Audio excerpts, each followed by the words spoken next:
പൈസ അടിച്ചു മാറ്റുന്നുണ്ടോ എന്ന് ചോദിച്ചു ഞാൻ പറയും പൈസ അടിച്ചു മാറ്റുന്നുണ്ടാകും, ഉറപ്പാണ്. എൻ്റെ അണ്ടറിൽ അക്കൗണ്ട് ഓപ്പൺ ചെയ്യുന്ന ആൾക്കാർ ഡെപ്പോസിറ്റ് ചെയ്യുന്ന പൈസയുടെ 3% എനിക്ക് ഇൻട്രസ്റ്റ് തരാമെന്നാണ് അവർ പറയുന്നത്. 10,000 രൂപയുടെ ഒരു ഓപ്ഷൻ 2,500 രൂപയ്ക്ക് വാങ്ങാം. 15 കോടി ആൾക്കാർക്ക് ഡിമാറ്റ് അക്കൗണ്ട്, അതിൽ നിന്ന് ജനറേറ്റ് ചെയ്യുന്ന ഇൻകം എത്ര ഹ്യൂജ് ആയിരിക്കും. ഇവിടെയാണ് രസം. ഫ്രീ ബ്രോക്കേഴ്സിൻ്റെ അവസ്ഥ. നമുക്ക് എങ്ങനെയാണ് ഫ്രീ ബ്രോക്കേഴ്സിൽ ഇഷ്യൂ വരുമ്പോൾ 20 ലക്ഷം 50 ലക്ഷം ഇട്ട് എങ്ങനെ ട്രേഡ് ചെയ്യാൻ പറ്റും? ബ്രോക്കേഴ്സ് പലപ്പോഴും നമ്മുടെ അക്കൗണ്ടിൽ നിന്ന് നമ്മളറിയാതെ പൈസ അടിച്ചു മാറ്റുന്നതായിട്ട് ശ്രദ്ധിച്ചിട്ടില്ലേ? ബ്രോക്കേഴ്സ്, അവരുടെ ബ്രോക്കേഴ്സായിട്ട് റിലേറ്റഡ് എല്ലാ ടോപ്പിക്സും നമുക്ക് ഇന്നത്തെ പോഡ്കാസ്റ്റിൽ എന്തായാലും സംസാരിക്കും. നമ്മൾ ട്രേഡ് ചെയ്യുമ്പോൾ ട്രേഡിംഗ് അക്കൗണ്ട് നമ്മൾ യൂസ് ചെയ്യുന്നുണ്ട്. അപ്പോൾ ഈ ബ്രോക്കേഴ്സ് നമ്മുടെ പൈസ അടിച്ചു മാറ്റാനുള്ള ചാൻസസ് ഉണ്ടോ? അല്ലെങ്കിൽ അവർ അങ്ങനെയുള്ള കാര്യങ്ങൾ ആരെങ്കിലും ശ്രദ്ധിക്കാറുണ്ടോ? സുനിൽ ശ്രദ്ധിക്കാറുണ്ടോ? ഇപ്പോൾ സിൽവിക്ക് ഒരു ട്രേഡിംഗ് അക്കൗണ്ട് ഉണ്ട്. 1, 2, 3 ട്രേഡിംഗ് അക്കൗണ്ട്സ് ഉണ്ടാവും. സ്വിങ് ചെയ്യാൻ ഒരു ബ്രോക്കിംഗ് ഉപയോഗിക്കുന്നുണ്ടാവും, ഇൻട്രാഡേ ചെയ്യാൻ ഒരെണ്ണം ഉപയോഗിക്കുന്നുണ്ടാവും, ഓപ്ഷൻസ് ചെയ്യാൻ വേറെ ആയിരിക്കും ഉപയോഗിക്കുന്നത്. കോൺട്രാക്ട് നോട്ട് ചെക്ക് ചെയ്യാറുണ്ടോ? ഇല്ല, ഞാൻ ചെക്ക് ചെയ്യാറില്ല. ഇടയ്ക്ക് നോട്ടിഫിക്കേഷൻ വരും, പോകത്രേ ഉള്ളൂ. ഇത് തന്നെയാണ് 90% ആൾക്കാരും. 90% ആളുകളും കോൺട്രാക്ട് നോട്ട് റീഡ് ചെയ്യാൻ അറിയില്ല. ഇത് രണ്ടാമത്തെ കാര്യമാണ്. ഇത് ചെക്ക് ചെയ്യുന്നില്ല എന്നുള്ളതാണ്. ആക്ച്വലി 2 ടൈപ്പ് ബ്രോക്കേഴ്സ് ഉണ്ട്, നമുക്കറിയാം. ഒന്ന് ഡിസ്കൗണ്ട് ബ്രോക്കറും ഒന്ന് ഫുൾ സർവീസ് ബ്രോക്കറും. കൺവെൻഷണൽ രീതിയിൽ വർക്ക് ചെയ്യുന്ന ബ്രോക്കേഴ്സിനെയാണ് നമ്മൾ ഫുൾ സർവീസ് ബ്രോക്കർ എന്ന്. ഇവർ നമുക്ക് ടിപ്പ് തരും, സപ്പോർട്ട് തരും, ടെലിഫോൺ സപ്പോർട്ട് തരും, ചെയ്യിപ്പിക്കും. കാരണം എന്താണ്? അവരുടെ എയിം നമ്മുടെ ബ്രോക്കറേജ് ആണ്. എന്നാൽ പുതിയ ഫിൻടെക് കമ്പനികൾ, ഇപ്പോൾ നമ്മുടെ ഗ്രോ പോലുള്ള അല്ലെങ്കിൽ അപ്സ്റ്റോക്സ്, സെറോദയൊക്കെ കുറച്ചുകൂടി പഴയതാണ്, എന്നാൽ അവർ ഓൾറെഡി എസ്റ്റാബ്ലിഷ്ഡ് ആയി. ഇവർ വാല്യുവേഷൻ ഗെയിമാണ് കളിക്കുന്നത്. കൂടുതൽ യൂസേഴ്സിനെ കൊണ്ടുവന്ന്, കൂടുതൽ പബ്ലിസിറ്റി കൊണ്ടുവന്ന് ഇവരുടെ കമ്പനിയുടെ വാല്യുവേഷൻ ഇമ്പ്രൂവ് ചെയ്യുക. അപ്പോൾ ഇവർക്കൊക്കെ മാക്സിമം ബ്രോക്കറേജ് കുറച്ച് മാക്സിമം ഫ്രീ ബീസ് ആയിട്ട് നമ്മൾ അട്രാക്ട് ചെയ്യുന്നൊരു സെറ്റപ്പിലാണ് ഇവർ വർക്ക് ചെയ്യുന്നത്. ഇപ്പോൾ സീറോ ബ്രോക്കറേജ് ഫേംസ് ഭയങ്കര ഫേമസ് ആണ്. ശരിക്കും പലരും എന്നോട് ചോദിക്കാറുണ്ട് സീറോ ബ്രോക്കറേജ് യൂസ് ചെയ്യാവോ? പക്ഷെ ഞാൻ അതെങ്ങനെയാണ് നമ്മൾ സജസ്റ്റ് ചെയ്യാൻ പറ്റുമോ? സീറോ ബ്രോക്കറേജ് നമുക്ക് തന്നെ ഒരു തോന്നലില്ലേ സീറോ ബ്രോക്കറേജിൽ എന്തോ ഒരു കുഴപ്പമുണ്ട്? തീർച്ചയായിട്ടും അങ്ങനെ നമുക്ക് തോന്നും. പറഞ്ഞ കാര്യത്തിൽ ഞാൻ കംപ്ലീറ്റ് ചെയ്തിട്ട് അതിലോട്ട് വരാം. അപ്പോൾ ആദ്യം പൈസ അടിച്ചു മാറ്റുന്നുണ്ടോ എന്ന് ചോദിച്ചു ഞാൻ പറയും പൈസ അടിച്ചു മാറ്റുന്നുണ്ടാകും, ഉറപ്പാണ്. 90% ആളുകളും കോൺട്രാക്ട് നോട്ട് ചെക്ക് ചെയ്യുന്ന പോലും ഇല്ലല്ലോ. അപ്പോൾ എല്ലാ ദിവസവും 2 രൂപ വെച്ച് എല്ലാ ബ്രോക്കേഴ്സ് എടുത്താലോ? ജസ്റ്റ് അസ്യൂം ചെയ്യാം. അങ്ങനെ എടുക്കുന്നുണ്ടെന്നല്ല, അങ്ങനെ അസ്യൂം ചെയ്താൽ ഏതെങ്കിലും ട്രേഡ് ചെയ്യുന്ന ആൾക്കാർ ഇത് അറിയുന്നുണ്ടോ? കൃത്യമായിട്ട് ലെഡ്ജർ എത്ര ആൾക്കാർ ചെക്ക് ചെയ്യുന്നില്ല. പക്ഷെ അങ്ങനെ ബ്രോക്കേഴ്സ് ചെയ്ത് കഴിഞ്ഞാൽ മീൻസ് ആരെങ്കിലും അത് കണ്ടുപിടിക്കുകയാണെങ്കിൽ വളരെ വലിയൊരു ഇത് ബ്രോക്കേഴ്സ് ഫേസ് ചെയ്യേണ്ടി വരില്ല. ഇപ്പൊ സെബിയിൽ നിന്നായാലും തീർച്ചയായിട്ടും എന്ത് ഇഷ്യൂ വന്നാലും സെബി എപ്പോഴും ഇൻവെസ്റ്റേഴ്സിന്റെ കൂടെ നിൽക്കത്തുള്ളൂ. എൻ്റെ ഒരു ക്ലയൻറ്റിൻ്റെ ഒരു കാര്യം എനിക്ക് ഓർമ്മയുണ്ട്. പുള്ളിയുടെ കോൺട്രാക്ട് നോട്ടിൽ ഒരു 60,000 രൂപ ലോസാണ്. ഓക്കെ, ലോസാണ്. എത്ര ആൾ ചെക്ക് ചെയ്യുന്നുണ്ട്? ആരും ചെക്ക് ചെയ്യുന്നത്? പുള്ളി അത് ചെക്ക് ചെയ്തപ്പോൾ പുള്ളി കൃത്യമായിട്ട് ട്രാക്ക് ചെയ്യുന്ന ആളാണ്. പുള്ളി അന്ന് ക്ലോസ് ചെയ്തത് 20,000 രൂപ പ്രോഫിറ്റിലാണ്. വലിയ അക്കൗണ്ടാണ്, 25 ലക്ഷം രൂപയുടെ അക്കൗണ്ടാണ്. അപ്പോൾ ഒരു ദിവസത്തെ ഈ വ്യത്യാസം പുള്ളി കൃത്യമായിട്ട് റിപ്പോർട്ട് ചെയ്ത് കഴിഞ്ഞപ്പോൾ ബ്രോക്കർ തിരിച്ച് 20,000 മൈനസ് പ്ലസ് 60,000 പ്ലസ് 80,000 രൂപ ആഡ് ചെയ്ത് കൊടുക്കുകയാണ് ചെയ്തത്. ഇത് ശ്രദ്ധിച്ചില്ലെങ്കിലോ, ഇത് കമ്പ്യൂട്ടറൈസ്ഡ് ആയിട്ട് ജനറേറ്റ് ചെയ്യുന്ന ഐറ്റംസ് ആണ് ലെഡ്ജർ. ഒരു കമ്പ്യൂട്ടറിന് വരുന്ന ഒരു ചെറിയ മിസ്റ്റേക്ക്, അല്ലെങ്കിൽ എൻട്രി ചെയ്യുന്ന ഒരാൾക്ക് നോട്ട് ചെയ്യുമ്പോൾ വരുന്ന ചെറിയ മിസ്റ്റേക്ക് വലിയ ലോസുകൾ പലർക്കും ഉണ്ടാകും. അപ്പം നമ്മൾ ചെയ്യേണ്ടത് റെഗുലറായിട്ട് കോൺട്രാക്ട് നോട്ടും ലെഡ്ജറും ചെക്ക് ചെയ്യണം. ഇത് രണ്ടും ചെക്ക് ചെയ്യാൻ പഠിക്കണം. ഒരു ബിസിനസ് ചെയ്യുമ്പോൾ അതിൻ്റെ കണക്ക് ബുക്ക് നോക്കാതെ ബിസിനസ് നടത്തി കഴിഞ്ഞാൽ ബിസിനസ് നഷ്ടമാകും. അപ്പോൾ ലെഡ്ജറും കോൺട്രാക്ട് നോട്ടും കൃത്യമായിട്ട് എന്നും മോണിറ്റർ ചെയ്ത് കണക്കുകൾ കൃത്യമാണെന്ന് ഉറപ്പുവരുത്തേണ്ടത് എല്ലാവരുടെയും ഉത്തരവാദിത്തമാണ്. ഇപ്പം ആക്ച്വലി ഇപ്പം നമുക്ക് ഇങ്ങനെ ഒരു സ്കാം നമ്മൾ കണ്ടുപിടിച്ചു, നമ്മുടെ അക്കൗണ്ടിൽ നിന്ന് പൈസ പോയി, പക്ഷേ കറക്റ്റ് ആയിട്ടുള്ള കണക്കല്ല, അതായത് കറക്റ്റ് ആയിട്ടല്ല അവരെ കാശ് പിടിച്ചിരിക്കുന്നത്. നമ്മൾക്ക് എങ്ങനെ ഇത് ഫോർവേഡ് ചെയ്യാൻ പറ്റും? ഇപ്പോൾ ബ്രോക്കറിന് കംപ്ലൈൻറ്റ് കൊടുത്താൽ മതി. പാത്ത് എന്ന് പറയുന്നത് ഫസ്റ്റ് നമ്മൾ എന്ത് ചെയ്യണം? നമ്മുടെ ബ്രോക്കറിന് ഇതിൻ്റെ എല്ലാ ഡീറ്റെയിൽസും വെച്ചിട്ട് നമ്മുടെ സ്ക്രീൻഷോട്ടുകളും റിപ്പോർട്ടുകളും എല്ലാം വെച്ചിട്ട് നമ്മളൊരു മെയിൽ ചെയ്യുന്നു. ഉറപ്പാണ് റിപ്ലൈ നമുക്ക് കിട്ടും. കൺവെൻഷണൽ ബ്രോക്കർ അല്ലെങ്കിൽ ഇത് ഫുൾ ടൈം സർവീസ് ബ്രോക്കേഴ്സ് ആണെങ്കിൽ നമുക്ക് കോൾ ചെയ്യാൻ പറ്റുമല്ലോ, വിളിച്ച് സംസാരിക്കാൻ പറ്റും. ഇപ്പോൾ സരോദ പോലുള്ള പുതിയ ടൈപ്പ് ബ്രോക്കേഴ്സിൽ ഒരു ടെലിഫോൺ കോൾ വിളിക്കാൻ പറ്റും എന്ന് ട്രൈ ചെയ്തിട്ടുണ്ടോ? അതെ, ഞാൻ ട്രൈ ചെയ്തിട്ടുണ്ട്. കാരണം സരോദ ഞാൻ എടുക്കുന്ന സമയത്ത് എനിക്കൊരു ഇഷ്യൂ ഫേസ് ചെയ്യേണ്ടി വന്നു. ഞാൻ സരോദനെ കണക്ട് ചെയ്തിട്ട് എനിക്ക് ഒരു രീതിയിൽ റെസ്പോൺസ് ടെലിഫോണിൽ കിട്ടിയിട്ടില്ല. പിന്നെ ഈ പറഞ്ഞ പോലെ ഓട്ടോമാറ്റിക്കായിട്ട് റിപ്ലൈ തരുന്ന കാര്യങ്ങളുണ്ട്, പക്ഷെ ഞാൻ അതിലേക്ക് പോയില്ല. ഞാൻ തന്നെയാണ് അതിലുള്ള എറർ കണ്ടുപിടിച്ച് ഞാൻ തന്നെയാണ് അത് ഫുൾ സെറ്റ് ചെയ്തത്. അതന്നെയാണ് ഡിസ്കൗണ്ട് ബ്രോക്കർ. കാരണം അവർ വലിയ ചാർജ് ഒന്നും ഈടാക്കുന്നില്ല. അപ്പൊ നിങ്ങൾക്ക് വേണമെങ്കിൽ നിങ്ങൾ തന്നെ ചെയ്തോളണം എന്നുള്ളൊരു കൺസെപ്റ്റ് ആണ് അവർക്കുള്ളത്. അതെ. അപ്പൊ നമ്മൾ എന്ത് ചെയ്യണം? ഈ ഒരു കണ്ടുപിടിച്ച് മെയിൽ അയക്കണം. ബ്രോക്കർ നമുക്ക് റിപ്ലൈ തരുന്നില്ലെങ്കിൽ നമ്മൾ ഇത് NSE അയക്കണം. NSEയുടെ ഭാഗത്തുനിന്നും കൃത്യമായിട്ടുള്ള റിപ്ലൈ ഇല്ലെങ്കിൽ നമ്മൾ ആർക്ക് അയക്കണം? അതിന് മുകളിലുള്ള സെബിക്ക് അയക്കണം. ഉറപ്പാണ് നിങ്ങൾക്ക് റിസൾട്ട് കിട്ടും. ഇപ്പൊ റീസെന്റ് ക്വിറ്റ് സെറോദ എന്ന് പറഞ്ഞൊരു ട്വീറ്റ് ഭയങ്കരമായിട്ട് വരുന്നുണ്ടായിരുന്നു. അതിന്റെ ബിഹൈൻഡിലുണ്ടായ കാര്യങ്ങൾ എന്തൊക്കെയായിരിക്കും? ട്വിറ്ററിൽ അങ്ങനെ ഒരു ക്യാമ്പയിൻ നടക്കും, സെറോദ ക്വിറ്റ് ചെയ്യും. നമ്മൾ സെറോദനെ മാത്രം കോൺസെൻട്രേറ്റ് ചെയ്ത് പോകുന്നുണ്ടോ? അത് അല്ല, നമ്മൾ സംസാരിക്കുമ്പോൾ സെറോദ മാത്രമാണ് നമ്മൾ സംസാരിക്കുന്നത്. എനിക്ക് തോന്നുന്നു സെറോദ ഇന്ത്യയിലെ ഏറ്റവും ലാർജസ്റ്റ് ബ്രോക്കർ ആയതുകൊണ്ടാണ് നമ്മൾ എപ്പോഴും ഏറ്റവും കൂടുതൽ ആൾക്കാരുടെ കയ്യിൽ എല്ലാവരും എന്നോട് ചോദിക്കുന്നത്, മാഡം സെറോദയിൽ എങ്ങനെ ബൈ ചെയ്യാം, സെറോദയിൽ എങ്ങനെ സ്റ്റോപ്പ് ലോസ് വയ്ക്കാം. അതുകൊണ്ട് തന്നെ ഞാൻ സെറോദയുടെ ഒരു വീഡിയോ പോലും ഞാൻ ചെയ്തിട്ടുണ്ട് എന്നുള്ളതാണ്. അപ്പോൾ അവർ വിചാരിക്കും സെറോദ ഞാൻ പെയ്ഡ് പ്രൊമോഷനാണോ ചെയ്യുന്നത്. പക്ഷെ ആക്ച്വലി അങ്ങനെയല്ല. ഞാൻ ഉദ്ദേശിച്ച ശരിക്കും സെറോദ എല്ലാവരും യൂസ് ചെയ്യുന്നതുകൊണ്ട് അവർക്ക് ഹെൽപ്ഫുൾ ആവാൻ വേണ്ടിയിട്ടാണ് ഞാൻ ഒരു വീഡിയോ ചെയ്തത്. റീസെന്റ് ആയിട്ടാണ് ഞാൻ അത് കണ്ടത്, ക്വിറ്റ് സെറോദ. ഞാൻ പറയും, ഇപ്പോഴും ഇന്ത്യയിലെ ഏറ്റവും നല്ല ബ്രോക്കറും ഏറ്റവും നല്ല ടെക്നോളജിയും ഏറ്റവും ബെസ്റ്റ് എക്സിക്യൂഷനും എല്ലാം സെറോദയിൽ തന്നെയാണ്. അതിൻ്റെ അകത്ത് ഒരു ഡൗട്ടും ഇല്ല. റീസെൻ്റ് സെറോദയിൽ നടന്ന ഒരു ഇഷ്യൂ, ഒരു വ്യക്തി ട്രേഡ് ചെയ്യുന്ന സമയത്ത് ബൈ എൻട്രി ഇടുന്നു, ഓപ്ഷൻസിലാണ് ട്രേഡ് ചെയ്യുന്നത്. ബൈ എൻട്രി ഒന്നും പഞ്ചാവുന്നില്ല, ട്രേഡ് ക്ലിക്ക് ചെയ്യുന്നു, ട്രേഡ് കയറുന്നില്ല. ഓട്ടോമാറ്റിക്കലി നമ്മൾ ട്രേഡ് ചെയ്യുമ്പോൾ അങ്ങനെ ട്രേഡ് കയറുന്നില്ലെങ്കിൽ നമ്മൾ എന്ത്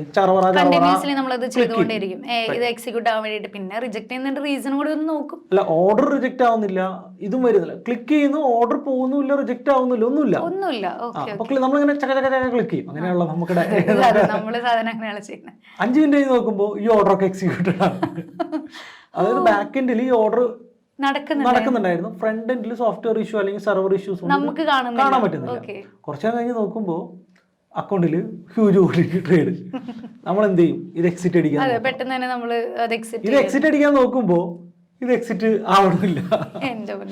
അപ്പോൾ പുള്ളിക്ക് ഒരു 35,000-36,000 രൂപയുടെ അടുത്ത് ലോസ് ഇതുകൊണ്ട് വരികയാണ്. പുള്ളി ഓൾറെഡി നല്ല പ്രോഫിറ്റബിൾ ആയിട്ട് നിൽക്കുന്ന ദിവസം പുള്ളി 35,000 രൂപയോളം ലോസിലോട്ട് പോകുന്നു. ഇമോഷണലി നമ്മൾ എന്തായാലും നമുക്ക് ആകെ സങ്കടമാവും.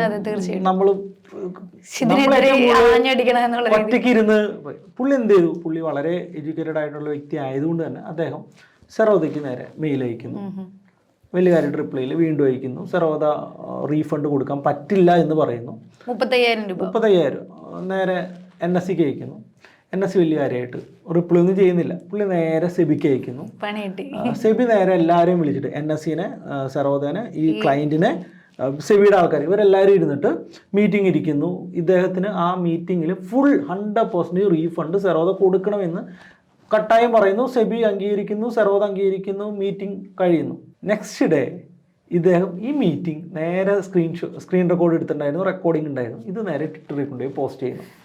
സംഭവം കയറി അങ്ങ് വൈറലായെന്ന് മാത്രമല്ല, സെറോദ യൂസ് ചെയ്യുന്ന വലിയ പ്ലേയേഴ്സ് പോലും സെറോദയ്ക്കെതിരെ വളരെ ശക്തമായിട്ട് ആഞ്ഞടിക്കുന്നു. പലരും സെറോദ ക്വിറ്റ് ചെയ്യണം എന്നുള്ള ഒരു കാര്യം. കാരണം ഈ റീസെൻറ്റ് ടൈമിൽ സെറോദ പല ദിവസവും ഹാങ് ആവുന്നുണ്ടായിരുന്നു. ഈ സെറോദ ചെയ്യുന്നത് വെച്ച് കഴിഞ്ഞാൽ കുറേ യൂസേഴ്സിന് മൾട്ടിപ്പിൾ സെർവേഴ്സിലാണ് വയ്ക്കുന്നത്. ഏതെങ്കിലുമൊക്കെ സെർവേഴ്സ് ഏതെങ്കിലും ദിവസം ഡൗൺ ആയി കഴിഞ്ഞാൽ ഏതെങ്കിലുമൊക്കെ ക്ലയൻസിന്, ഒരു ഗ്രൂപ്പ് ഓഫ് ക്ലയൻസിന് ഇഷ്യൂ ഉണ്ടാവും, മറ്റുള്ളവർക്ക് ഒരു പ്രശ്നം. എനിക്ക് ഇതുവരെ സെറോദയിൽ യാതൊരു ഇഷ്യൂ ഉണ്ടായിട്ടില്ല. എനിക്ക് ഒരു ദിവസം ഇഷ്യൂ ഉണ്ടായിരുന്നു. പക്ഷെ അന്ന് ഞാനത് എക്സിറ്റ് ചെയ്യാൻ നോക്കിയപ്പോൾ എന്തോ ഒരു എറർ കാണിച്ചു. അതിന് കുറച്ച് കഴിയുമ്പോൾ ശരിയായി. ഇപ്പോൾ ക്ലയൻസ് ഈ പറഞ്ഞ പോലെ നമ്മുടെ കമ്മ്യൂണിറ്റിയിലെ ആളുകൾ അങ്ങനെ പറഞ്ഞിരുന്നു. ഇതിനകത്ത് രസം എന്താണെന്ന് വെച്ച് കഴിഞ്ഞാൽ ഏറ്റവും കുറവ് എറേഴ്സ് വരുന്ന ഒരു ബ്രോക്കറാണ് സെറോദ. മറ്റ് ബ്രോക്കേഴ്സിൽ ഇതിന്റെ ഹൈ ഫ്രീക്വൻസിയിലാണ് ഇഷ്യൂസ് വരുന്നത്. ഇപ്പോൾ നമ്മൾ യൂസ് ചെയ്യുന്ന ഫസ്റ്റ് സ്റ്റോക്കിൽ നമുക്ക് വലിയ കാര്യമായിട്ടുള്ള ഇഷ്യൂസ് ഒന്നും വന്നിട്ടില്ല. റീസെന്റ് ആയിട്ടുള്ള ഗ്രോയിൽ പല ദിവസവും ഈ ഒരു സമയത്ത് ഇഷ്യൂ ഉണ്ടായിരുന്നു. ഇതിന്റെ പ്രശ്നം എന്താണെന്ന് വെച്ച് കഴിഞ്ഞാൽ പല ബ്രോക്കേഴ്സും റൺ ചെയ്യുന്നത് നഷ്ടത്തിലാണ്. സെറോദ ഹ്യൂജ് ലാഭത്തിലാണ് നടക്കുന്നത്. പക്ഷേ ഇത്തരത്തിലുള്ള ഡിസ്കൗണ്ട് പുതിയ ബ്രോക്കേഴ്സ് നഷ്ടത്തിലാണ്. അവർക്ക് ഓപ്പറേഷണൽ കോസ്റ്റ് എവിടെയൊക്കെ കുറയ്ക്കാൻ പറ്റും, സ്റ്റാഫിൻ്റെ എണ്ണം കുറയ്ക്കാൻ പറ്റും, ഏറ്റവും മിനിമം റിസോഴ്സിൽ ഇത് എക്സിക്യൂട്ട് ചെയ്യണം. അപ്പോൾ സെർവേഴ്സ് വളരെ ലിമിറ്റഡ് ആവും. കഴിഞ്ഞ മാസം ആവറേജ് ഉണ്ടായ യൂസേഴ്സിൻ്റെ വലിപ്പം അനുസരിച്ചിട്ടുള്ള ഒരു സെർവർ റെൻറ്റ് ചെയ്യുമ്പോഴാണ് ഇവർക്ക് ഏറ്റവും കുറവ് ഓപ്പറേഷണൽ കോസ്റ്റിൽ. അങ്ങനെ അവർ റൺ ചെയ്യുന്ന സമയത്ത് ഇന്നത്തെ ദിവസം പെട്ടെന്നൊരു ഹ്യൂജ് വോളിയം വരുന്നു. മാർക്കറ്റിൽ വോളറ്റൈലിറ്റി വന്നാൽ ആക്ടിവിറ്റി കൂടും, കൂടുതൽ ആൾക്കാർ ട്രേഡ് ചെയ്യാൻ വരും, ഓട്ടോമാറ്റിക്കലി സെർവർ കംപ്ലീറ്റ് ആയി പോകും, ബ്രോക്കർ ഡൗൺ ആവും. ഇതുകൊണ്ടാണ് ഇങ്ങനത്തെ ഇഷ്യൂസ് വരുന്നത്. അപ്പോൾ ഇവിടെയാണ് രസം, ഫ്രീ ബ്രോക്കേഴ്സിൻ്റെ അവസ്ഥ. നമുക്ക് എങ്ങനെയാണ് ഫ്രീ ബ്രോക്കേഴ്സിൽ ഇത്ര ഇഷ്യൂ വരുമ്പോൾ 20 ലക്ഷം 50 ലക്ഷം ഇട്ട് എങ്ങനെ ട്രേഡ് ചെയ്യാൻ പറ്റും? നിങ്ങൾക്ക് 10,000 5,000 ഇട്ട് ട്രേഡിംഗ് പഠിക്കാനാണെങ്കിൽ 0 ബ്രോക്കറേജ് ഫേമുകളിൽ നിങ്ങൾ പൊക്കോളും, ഒരു പ്രശ്നമില്ല. ഫുൾ സർവീസ് ബ്രോക്കേഴ്സിലും ഈ ഇഷ്യൂസ് ഉണ്ടെന്നുള്ളതാണ് രസം. ഹ്യൂജ് ബ്രോക്കറേജ് ചാർജ് ചെയ്തിട്ടും അവർ ഇതേ ഇഷ്യൂ ഫേസ് ചെയ്യുന്നുണ്ട്. സോ നമ്മൾ വളരെ ലിമിറ്റഡ് ആണ്, നമുക്ക് വേറെ ഒന്നും ചെയ്യാൻ പറ്റില്ല. കിട്ടുന്ന ഓപ്പർച്യൂണിറ്റി നമ്മൾ ഉപയോഗിക്കാം. ഇപ്പോൾ റീസെൻ്റായിട്ട് സെബി പറഞ്ഞിരിക്കുന്നത് അങ്ങനെ എന്തെങ്കിലും ടെക്നിക്കൽ ഇഷ്യൂ വരുന്നുണ്ട് എങ്കിൽ അത് എഴുതി കാണിക്കണം, അത് നിങ്ങളെ ഇൻഫോം ചെയ്യണം. ഇൻഫോം ചെയ്തില്ലെങ്കിൽ പ്രശ്നമാണ്. ഇപ്പോൾ സെർവറിൽ ഇങ്ങനത്തെ ഇഷ്യൂ വരുന്നുണ്ടെങ്കിൽ ഇപ്പോൾ മുകളിൽ എഴുതി കാണിക്കും ഇന്ന് സെർവർ ഇഷ്യൂസ് വരാൻ സാധ്യതയുണ്ട്, വേണമെങ്കിൽ ഇന്ന് ട്രേഡിങ്ങിൽ നിന്ന് മാറി നിന്നോളൂ. ഇൻട്രാഡേ ട്രേഡേഴ്സിനല്ലേ പറ്റുള്ളൂ. പൊസിഷണൽ ട്രേഡേഴ്സിന് എന്ത് ചെയ്യാൻ പറ്റും? അവർക്ക് അവരുടെ ട്രേഡ് ഇന്ന് എക്സിറ്റ് ചെയ്യാൻ പറ്റത്തുള്ളൂ. സെർവർ ഇല്ല എന്ന് പറഞ്ഞിട്ട് അവർക്ക് ട്രേഡ് എക്സിറ്റ് ചെയ്യാതിരിക്കാൻ സാധിക്കില്ല. പിന്നെ ഇൻട്രാഡേ ട്രേഡേഴ്സിന് ഇത് ഈ മെസ്സേജ് കണ്ടിട്ട് വേണമെങ്കിൽ ഒരു ഡിസിഷൻ എടുക്കാം എന്നുള്ളതാണ്. അപ്പോൾ ആക്ച്വലി ഇതൊക്കെ ഒരു പാർട്ടാണ് എല്ലാ ബ്രോക്കേഴ്സിനും വരാൻ സാധ്യതയുള്ള കാര്യങ്ങളാണ്. സോഫ്റ്റ്വെയർ യൂസ് ചെയ്യുമ്പോൾ എല്ലാ ഫീൽഡിലും ഇത്തരത്തിലുള്ള എറേഴ്സ് വന്നേക്കാം, അങ്ങനെയാണ് എനിക്ക് തോന്നുന്നത്. പിന്നെ അതുപോലെ തന്നെ ട്രാൻസാക്ഷൻ ചാർജസ് എന്ന് പറഞ്ഞിട്ട് പല ബ്രോക്കേഴ്സും കുറേ ഹിഡൻ ചാർജസ് മേടിക്കും. ഇതും കണ്ടുപിടിക്കണമെങ്കിൽ നമ്മൾ എന്ത് നോക്കണം? കോൺട്രാക്ട് നോട്ട് ചെക്ക് ചെയ്യണം. ഇനി ഇതിൻ്റെ ഏറ്റവും രസകരമായിട്ടുള്ള കാര്യം, ഒരു എറർ വന്നു കഴിഞ്ഞ് 10 രൂപ ബ്രോക്കറിന്റെ കയ്യിൽ നിന്ന് നമുക്ക് കിട്ടും നമ്മൾ വിചാരിക്കണം. നമ്മുടെ അവർക്ക് പോകുന്നു മാത്രമേ ഉള്ളൂ. തിരിച്ച് എന്തെങ്കിലും അനുഭവം ഉണ്ടായിട്ടുള്ള ആരെങ്കിലും നമ്മളോട് പറഞ്ഞിട്ടുണ്ടോ? ഞാനൊരിക്കൽ ചോദിച്ചിട്ടുണ്ട്, ഇതെന്താണ് ബ്രോക്കറിൽ എറർ വരുമ്പോൾ നമ്മുടെ പൈസ മാത്രമേ പോകുന്നത്, എറർ വന്ന് നമുക്ക് എന്താ പ്രോഫിറ്റ് വരാത്തതെന്ന് ഞാൻ പലപ്പോഴും ഞാൻ ചോദിച്ചിട്ടുണ്ട്. എനിക്ക് തോന്നുന്നു ഇപ്പോൾ ചില ദിവസം ട്രേഡ് എക്സിറ്റ് അടിക്കാൻ പറ്റില്ല. 3 മണിക്കൊക്കെ വന്നിട്ട് ചില ബ്രോക്കേഴ്സ് ഹാങ് ആയി പോവോ, ഓർഡർ റിജക്റ്റ് ഒക്കെ ചെയ്തിട്ട് ഇങ്ങനെ എക്സിറ്റ് അടിക്കാൻ പറ്റില്ല. അങ്ങനെ എക്സിറ്റ് അടിക്കാതെ കോൾ ഓപ്ഷനൊക്കെ എൻ്റെ കയ്യിലിരുന്ന് next day gap up opening വന്ന് നല്ല പ്രോഫിറ്റ് കിട്ടിയിട്ടുണ്ട്. അത് മാത്രമാണ് എനിക്കുള്ളൊരു ബെനിഫിറ്റ് എന്ന് പറയുന്നത്. എക്സ്പീരിയൻസ്. പിന്നെ ആക്ച്വലി ഇൻട്രാഡേ ഓർഡേഴ്സ് 3:20 അങ്ങനെ ചില ബ്രോക്കേഴ്സിൽ ആ സമയം ഉണ്ടെന്നല്ല. എനിക്ക് തോന്നുന്നു സെറോദയിൽ 3:20 വരെയാണ്, 15 ആണെന്ന് എനിക്ക് തോന്നുന്നു സെറോദയിൽ. എനിക്ക് തോന്നുന്നു ഫസ്റ്റ് സ്റ്റോക്കിൽ 3:20 വരെ ഇൻട്രാഡേ എക്സിറ്റ് അടിക്കും. അത് കഴിഞ്ഞ് കഴിഞ്ഞാൽ നമുക്ക് ചെയ്യാൻ പറ്റില്ല. 3:20 വരെയൊക്കെ കിട്ടിക്കഴിഞ്ഞാന്ന് പറഞ്ഞു കഴിഞ്ഞാൽ 3 മണി കഴിയുമ്പോൾ തന്നെ എല്ലാവരും ഇൻട്രാഡേ ഒഴിവാക്കി തുടങ്ങുമല്ലോ. അപ്പോൾ ഏറ്റവും കൂടുതൽ ഓപ്ഷൻസിൽ DK ഒക്കെ വരുന്നത് 3 മണിക്ക് ശേഷമാണ്. അപ്പോൾ നമുക്കൊരു 3:25 വരെ ഇൻട്രാഡേ ഓർഡേഴ്സ് ഇപ്പോൾ ഇൻട്രാഡേ ചെയ്യണമെന്നില്ല, ഡെലിവറി എടുത്തിട്ടായാലും ചെയ്യാമല്ലോ. നമുക്ക് ഇൻട്രാഡേ വേണമെന്നൊന്നുമില്ല. ഇപ്പോൾ ഓപ്ഷൻസിലൊന്നും ആർക്കും മാർജിൻ ഇല്ല. ഇതൊക്കെ 2019 മുൻപായിരുന്നെങ്കിൽ ഹൈ മാർജിനാണ്. 5000 രൂപയ്ക്ക് ഓപ്ഷൻ സെല് ചെയ്തിട്ടുണ്ട്. ഇപ്പൊ നിങ്ങൾ പുതിയ ട്രേഡേഴ്സിന് ഒറ്റ അക്സെപ്റ്റബിൾ അല്ല. പലരും ചോദിക്കാറുണ്ട്, എല്ലാവർക്കും ബൈ ചെയ്യാൻ ഇഷ്ടം, സെല് ചെയ്യാൻ ഭയങ്കര പൈസ കൊടുക്കണ്ടേ. പിന്നെ എന്നോട് ചോദിക്കാറുണ്ട്, അതായത് ഇൻട്രാഡേ സ്റ്റോക്സിൽ ലിവറേജ് അവൈലബിൾ ആയതുകൊണ്ട് ഓപ്ഷൻസിൽ ലിവറേജ് ഉണ്ടോ എന്ന് ചോദിക്കാറുണ്ട്. അപ്പൊ ഞാൻ പറയും, ഞാൻ അങ്ങനെ കണ്ടിട്ടില്ല. ഇങ്ങനെ സുനിലൊക്കെ സെല്ലിംഗിൽ ലിവറേജ് എടുത്തിട്ടുണ്ട്. 2021 വരെയൊക്കെ എനിക്ക് തോന്നുന്നു 3 times 4 times വരെയൊക്കെ 2020 മുൻപ് 4 times വരെ ബൈങ്ങിന് ലിവറേജ് ഉണ്ടായിരുന്നു. അങ്ങനെയാണെങ്കിൽ ഭയങ്കര ഓവർ ട്രേഡ് ആയിരിക്കും ആളുകൾ. 10,000 രൂപയുടെ ഒരു ഓപ്ഷൻ 2,500 രൂപയ്ക്ക് വാങ്ങാം. പക്ഷെ ശരിക്കും ലിവറേജ് ആളുകൾക്ക് ഒരു ബെനിഫിറ്റ് ആണോ? അത് എനിക്ക് തോന്നുന്നു ബിഗിനേഴ്സിന് അത് നല്ലൊരു പണി തരുന്ന ഒന്നാണ് ലിവറേജ് എന്നാണ് എൻ്റെ. ബ്രോക്കേഴ്സിന് ഭയങ്കര ഇഷ്ടമാണ്. എന്തുകൊണ്ടാണ്? കൂടുതൽ ട്രേഡ് നടക്കും. നമ്പർ ഓഫ് ട്രേഡ്സ് കുറയ്ക്കാനാണ് സെബി നോക്കുന്നത്. എന്തുകൊണ്ടാണ്? അതുകൊണ്ടാണ് ലിവറേജ് ഒക്കെ എടുത്ത് മാറ്റിയത്. എനിക്ക് ബൈക്കൊന്നും ലിവറേജ് കൊടുക്കേണ്ട ഒരു ആവശ്യമില്ല. തീർച്ചയായിട്ടും. കാരണം റീറ്റെയിലേഴ്സ് നിലനിൽക്കണം, സേഫ് ആവണം. ബ്രോക്കേഴ്സിന് കൂടുതൽ ട്രേഡ് നടക്കണം, ബ്രോക്കറേജ് കിട്ടണം. ബ്രോക്കേഴ്സിന് അത് ഇഷ്ടമാണ് ലിവറേജ്. എത്ര വേണമെങ്കിലും കൊടുക്കാം, നിങ്ങൾ ട്രേഡ് ചെയ്തോളായിരിക്കും ബ്രോക്കറേജ്. ട്രേഡ് ചെയ്ത് കാശ് കളയും, അടുത്ത കാശ് കൊണ്ടുവരൂ. പക്ഷെ എനിക്ക് തോന്നുന്നു സെല്ലിങ്ങിൽ ഒരു ലിവറേജ് കൊടുത്തു കഴിഞ്ഞാൽ നല്ലതായിരിക്കും. സെല്ലിംഗ് എന്ന് പറഞ്ഞാൽ കുറച്ചും കൂടി റിസ്ക് കുറവും കുറച്ചുകൂടി വിന്നിങ് ചാൻസ് കൂടുതലുള്ള എല്ലാവർക്കും ചെയ്യാൻ പറ്റുന്ന കാര്യങ്ങളാണ് സെല്ലിംഗ്. അപ്പൊ എന്തുകൊണ്ടാണ് അതിന് ബ്രോക്കേഴ്സ് നമുക്ക് ലിവറേജ് കിട്ടുന്നില്ലെങ്കിലും നമുക്ക് മാർജിൻ കിട്ടുന്നുണ്ടല്ലോ. നമ്മൾ ഓപ്ഷൻ സെല്ല് ചെയ്തിട്ട് കൃത്യമായിട്ട് ഹെഡ്ജ് ചെയ്ത് കഴിഞ്ഞാൽ 25,000 രൂപയാണ് ബാങ്ക് നിഫ്റ്റി വരുന്നുള്ളൂ ഒരു പെയറിന്. 1% ഒരു 1,000 രൂപ 1,500 രൂപ അത്യാവശ്യം ഡയറക്ഷൻ അറിയാവുന്ന ഒരാൾക്ക് അതിൽ നിന്ന് എടുക്കാം. എത്ര ശതമാനമായെന്ന് ആലോചിച്ച് നോക്കൂ. ഇനഫ് അല്ലേ? ബട്ട് അത് ആൾക്കാർ യൂസ് ചെയ്യുന്നില്ല. പക്ഷെ ഇത് പണ്ട് 2,500 രൂപയ്ക്ക് വരെ ഓപ്ഷൻ ഡയറക്ഷണൽ സെല്ല് ഹെഡ്ജ് ഇല്ലാതെ ചെയ്തിട്ടുണ്ട്. ബട്ട് ഇപ്പം അത് അവൈലബിൾ അല്ല എന്നുള്ളത് തന്നെയാണ്. അതുപോലെ തന്നെ ഞാൻ ട്രേഡ് ചെയ്യുമ്പോൾ എൻ്റെ സിങ് ട്രേഡിംഗ് ഒക്കെ ഒരു അക്കൗണ്ടിലും അതുപോലെ തന്നെ ഇൻട്രാഡേ ട്രേഡ്സ് ഞാൻ മേജറായിട്ട് വേറെ അക്കൗണ്ടിലൊക്കെ ആയിട്ട് രണ്ട് മൂന്നില്ല ഒരു 3 അക്കൗണ്ടിലായിട്ട് സ്പ്ലിറ്റ് ചെയ്താണ് ഞാനിങ്ങനെ ഓരോ കാര്യങ്ങൾ ചെയ്യുന്നത്. ഏതെങ്കിലും ബ്രോക്കറിങ് പൂട്ടിപ്പോയാലോ എന്നുള്ളൊരു പേടി എൻ്റെ മനസ്സിലുണ്ട്. അല്ല, ഇന്ത്യയിൽ ബ്രോക്കേഴ്സ് പൂട്ടിപ്പോയിട്ടുണ്ട്. എനിക്ക് 1-2 കുറിച്ച് ഞാൻ കേട്ടിട്ടുണ്ട്. ഇത് നമ്മുടെ ഹ്യൂജ് മണി ക്യാഷായിട്ട് ഒരു ബ്രോക്കറിൽ ഇടുമ്പോൾ അതിൻ്റെ അകത്ത് ശരിക്കും പേടിക്കാനുള്ള കാര്യമുണ്ട്, ഉറപ്പായിട്ടും ഉണ്ട്. അത് കാരണം ഞാൻ കേട്ടിരിക്കുന്ന ഒരു കഥ എന്ന് പറയുന്നത് 2 വർഷം മുമ്പ് വരെ ബ്രോക്കേഴ്സിന് നമ്മൾ കൊടുക്കുന്ന, അതായത് ട്രേഡ് ചെയ്യാൻ നമ്മൾ ഇടുന്ന ഫണ്ട് ആക്ച്വലി എവിടെ കിടക്കുന്നത്? ബ്രോക്കറിന്റെ ബാങ്ക് അക്കൗണ്ടിലാണ് കിടക്കുന്നത്. ഈ പൈസ എന്ത് ചെയ്യണം, എങ്ങനെ ഇടണം എന്നുള്ളത് ബ്രോക്കർമാർക്കൊരു നിർദ്ദേശം കൃത്യമായിട്ട് സെബി കൊടുത്തിരുന്നില്ല. അപ്പോൾ എന്ത് ചെയ്തു? ഒരു ബ്രോക്കർ ഒരു എക്സ്ട്രാ ബാങ്കിൽ കിടക്കുകയാണ്, കറണ്ട് അക്കൗണ്ടിലാണ് കിടക്കുന്നത്, പലിശയില്ല. പലിശ കിട്ടാൻ വേണ്ടിയിട്ട് വേറൊരു ഇൻവെസ്റ്റ്മെൻറ്റ്, അതൊരു ഫിക്സഡ് ഡെപ്പോസിറ്റിലോട്ട് ഇപ്പോൾ ഒരു 5 കോടി രൂപ ഒരു ബ്രോക്കറിൻ്റെ അക്കൗണ്ട്, 5 കോടിയൊന്നും അല്ല 500 കോടിയൊക്കെ ആയിരിക്കും കിടക്കണം, 500 കോടി രൂപ ബ്രോക്കറിൻ്റെ ബാങ്ക് അക്കൗണ്ടിൽ കിടക്കുന്നുണ്ട്, കറണ്ട് അക്കൗണ്ടിൽ കിടക്കുന്നുണ്ട്, 1 രൂപ പോലും ഇൻട്രസ്റ്റ് ഇല്ല. ബ്രോക്കറിന് വേണമെങ്കിൽ എന്ത് ചെയ്യാം, ഒരു 250 കോടി രൂപ കൊണ്ടുപോയിട്ട് ഫിക്സഡ് ഡെപ്പോസിറ്റ്, ഒരു 3 മന്ത് ഫിക്സഡ് ഡെപ്പോസിറ്റിലോട്ട് ഇട്ട് കഴിഞ്ഞാൽ ഓപ്പറേഷണൽ കോസ്റ്റ്, അതായത് ബിസിനസ് നടത്തിക്കൊണ്ട് വരാനുള്ള പൈസ അതിൽ നിന്ന് കിട്ടുമല്ലോ. അപ്പോൾ ഒരു ബ്രോക്കർ എന്ത് ചെയ്യുന്നു വെച്ച് കഴിഞ്ഞാൽ ഈ സാധനം എടുത്തിട്ട് നേരെ ഒരു പുറത്തൊരു ബാങ്കിലോട്ട് മാറ്റിയിട്ടു, പകുതി പൈസ മാറ്റിയിട്ടു. ഇതൊരു സൊസൈറ്റി ആയിരുന്നു, 11% എന്തോ കൊടുക്കുന്ന ഒരു സൊസൈറ്റിയാണ്. ഇങ്ങനെ ഇടാൻ പാടില്ല എന്ന് സെബി പറഞ്ഞിട്ടുമില്ല. ഈ സൊസൈറ്റി പൂട്ടിപ്പോയി. ആരോട് പോയി പൈസ ചോദിക്കും? ബ്രോക്കർ പൂട്ടിപ്പോയി. നടന്ന സംഭവമാണ്. അതിനുശേഷമാണ് സെബി പറയുന്നത് ഈ പൈസ ഇന്ന രീതിയിലേ സേവ് ചെയ്യാൻ പാടുള്ളൂ, എല്ലാ ദിവസവും വൈകുന്നേരം ലെഡ്ജർ ക്ലോസ് ചെയ്യണം, അതിൻ്റെ റിപ്പോർട്ട് സെബി വളരെ സ്ട്രിക്റ്റ് ആയിട്ട് നോക്കും. ഇപ്പോൾ ഫോർ എക്സാമ്പിൾ കോൺട്രാക്ട് നോട്ട് എല്ലാ ദിവസവും വൈകുന്നേരം മെയിൽ വരുന്നുണ്ട്. മെയിൽ വന്നില്ലെങ്കിൽ നമ്മൾ ആരെങ്കിലും എന്തെങ്കിലും ചെയ്യാറുണ്ടോ? ആരെങ്കിലും വിളിച്ച് ചോദിക്കാറുണ്ടോ? സെബിയുടെ ഒരു റൂൾ ഉണ്ട്, 24 മണിക്കൂറിനുള്ളിൽ ബ്രോക്കർ ആ ദിവസത്തെ കോൺട്രാക്ട് നോട്ട് നമുക്ക് അയച്ചു തന്നില്ലെങ്കിൽ നമ്മൾ കംപ്ലൈൻറ്റ് ചെയ്താൽ 500 രൂപ ബ്രോക്കർ നമുക്ക് തരണം. എത്ര ഇൻവെസ്റ്റേഴ്സിന് ഇതറിയാം? കാരണം എപ്പോഴും ബ്രോക്കറിനെ വളരെ ടൈറ്റ് ചെയ്ത് സെക്യൂർ ആക്കി വെക്കാനാണ് സെബി എപ്പോഴും നോക്കുന്നത്. ഇപ്പോൾ കാർവി ഇഷ്യൂ എന്താ സംഭവിച്ചതെന്ന് ഓർമ്മയുണ്ടോ? കാർവി നമ്മുടെ പഴയ ഫിനാൻസ് മിനിസ്റ്റർ ആയിട്ടുള്ള ചിദംബരത്തിൻ്റെ മകൻ്റെയാണ്. ഇഷ്യൂ ഒക്കെ അന്ന് എല്ലാവരും കേട്ടിട്ടുണ്ടാവും. ബ്രോക്കർ പൂട്ടിപ്പോയി. എന്താ ചെയ്തുകൊണ്ടിരുന്നത്? ഈ സ്റ്റോക്ക് എടുത്തിട്ട്, ഇൻവെസ്റ്റേഴ്സിൻ്റെ സ്റ്റോക്ക് അവരെടുത്തിട്ട് എന്ത് ചെയ്തു? പ്ലെഡ്ജ് ചെയ്ത് ആ മണി കൊണ്ട് മറ്റ് ബിസിനസ്സിന് ഉപയോഗിച്ചു. സെബി തിരിച്ചു കൊടുക്കാൻ പറയുന്ന സമയത്ത് ഇന്ന് നഷ്ടം വന്നു, ഈ പൈസ തിരിച്ചു വെക്കാൻ പറ്റുന്നില്ല, ബ്രോക്കർ ഇഷ്യൂലോട്ട് പോയി. കാർവി കേരളത്തിൽ ഒത്തിരി ബ്രാഞ്ചുകൾ ഉണ്ടായിരുന്ന ഒരു സ്ഥാപനമാണ്. അല്ല, തൃശ്ശൂർ, അങ്കമാലിലൊക്കെ കാർവിക്ക് ബ്രാഞ്ചസ് ഉണ്ടായിരുന്നു. അതിനുശേഷം സെബി ഈ ഇഷ്യൂ ഇനിയും നടക്കാതിരിക്കാനായിട്ട് നമുക്കറിയാം CDSLൻ്റെ അണ്ടറിലോട്ട് ഇത് കൊണ്ടുവന്നു. അങ്ങനെ കുറേ പുതിയ റൂൾസ് കൊണ്ടുവന്ന് ഒരു ഇഷ്യൂ നടന്നാൽ ബ്രോക്കർ റിലേറ്റഡ് ആണെങ്കിൽ, ഇപ്പോൾ അർഷദ് മേത്ത 92 സ്കാം ഒക്കെ നടക്കുമ്പോൾ ആക്ച്വലി ഇത് ബ്രോക്കറിൻ്റെ അടുത്തിട്ടുള്ള ഗ്യാപ്പല്ല എന്ന് വെച്ചാൽ ബ്രോക്കറിൽ നിന്ന് സ്റ്റോക്ക് വാങ്ങുമ്പോൾ ഉണ്ടാകുന്ന ഡിലേയും ബാങ്ക് ട്രാൻസ്ഫർ ചെയ്യുമ്പോൾ വരുന്ന ഡിലേയും തമ്മിലുള്ള ആ ഒരു പൈസ റോൾ ചെയ്യാൻ ഉപയോഗിക്കുന്ന ആ ഒരു സമയത്തെ ആ ഒരു ഇത് ഉപയോഗിച്ചിട്ടാണ് അർഷദ് മേത്ത പൈസ റോൾ ചെയ്തുകൊണ്ടിരുന്നത്. പക്ഷെ ഇപ്പോഴും എനിക്ക് തോന്നുന്നു ഒരു ദിവസം കഴിഞ്ഞിട്ടാണ് നമുക്കത് ഇതുപോലെ ആയിരുന്നില്ല പണ്ട്, ഭയങ്കര ഡിഫറൻസ് ആയിരുന്നല്ലോ. 15 ദിവസത്തെ ഗ്യാപ്പ് ഒക്കെ 2 ആഴ്ചത്തേക്ക് ഗ്യാപ്പ് ഒക്കെ ഉണ്ടായിരുന്നു.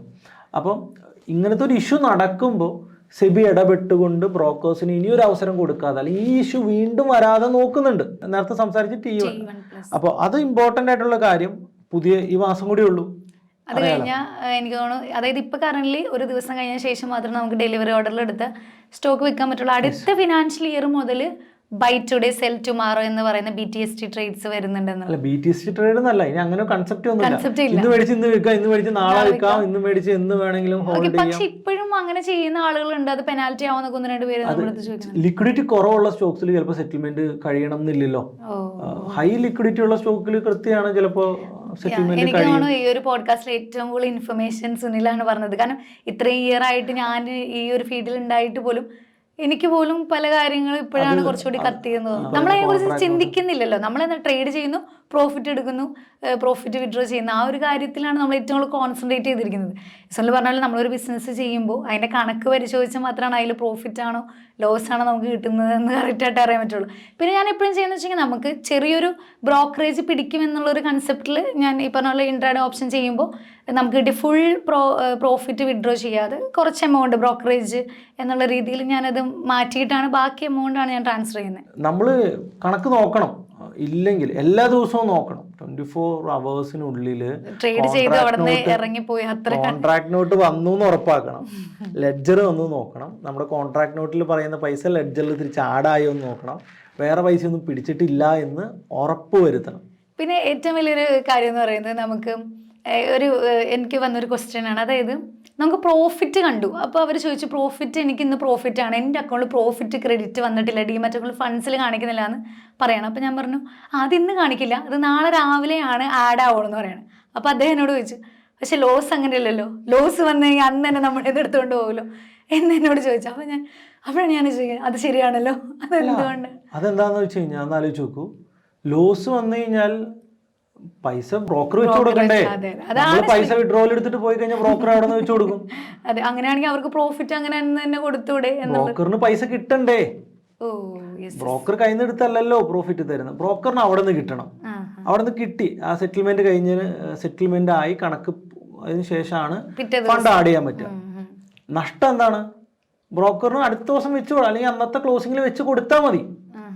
പക്ഷെ അടുത്ത ദിവസത്തേക്ക് ഇത്ര നേരം നിങ്ങളുടെ പൈസ നിങ്ങൾ വിഡ്രോവൽ അടിച്ച് കൊണ്ടുപോയാലോ? ശരിയാണ്.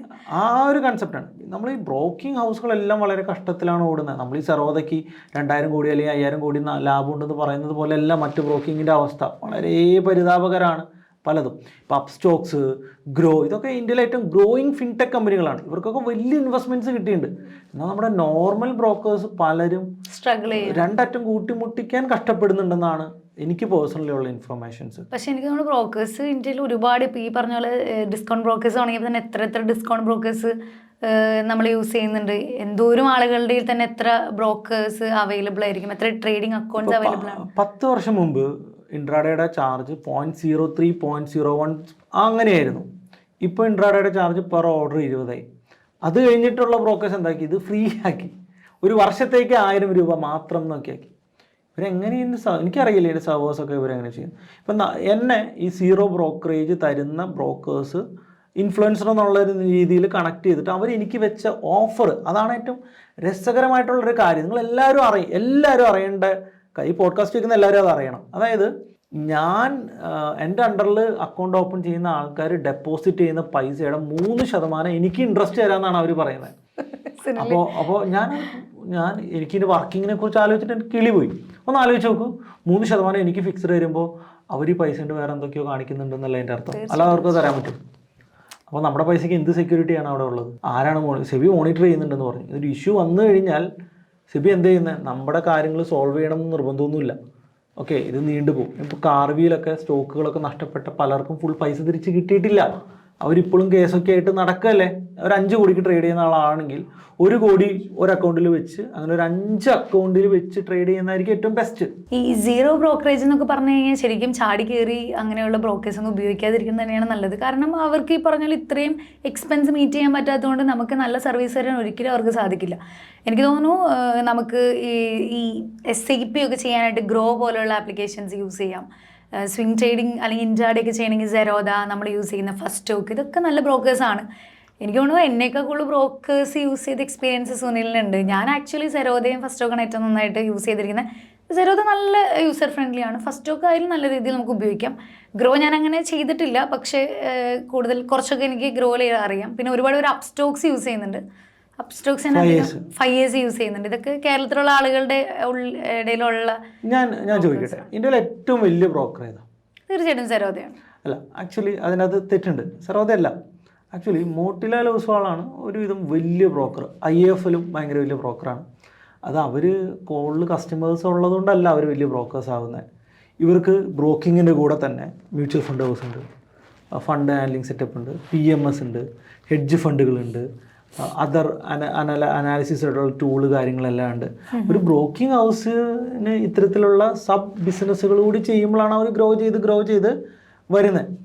അവർ PMS ജനറേറ്റ് ചെയ്ത് കൂടുതൽ ബ്രോക്കറേജ് ജനറേറ്റ് ചെയ്യുന്നുണ്ട്. അവരുടെ ഇൻകം ഭയങ്കര വലുതാണ്. അവർക്ക് മ്യൂച്വൽ ഫണ്ട് ഉണ്ട്, എല്ലാം ഉണ്ട്.